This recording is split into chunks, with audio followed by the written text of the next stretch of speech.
to my lazy but healthy kitchen. I'm Carina, a nutrition and well-being coach, and today we're going to bake oatmeal.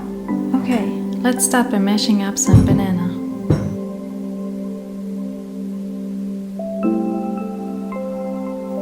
Add some cut up apple pieces, some nuts and seeds, a little bit of vanilla, a little bit of maple syrup,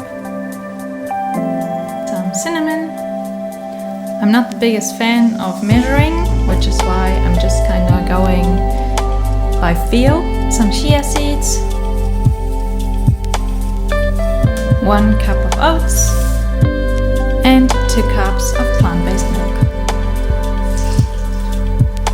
Give it a bit of a stir. Now, let's chuck it in the oven for about 35 minutes.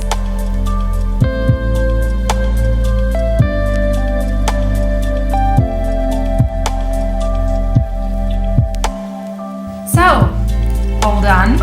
I added some lemon coconut yogurt because, well, I don't think I need to explain that. So, see the recipe in the caption and bon appetit!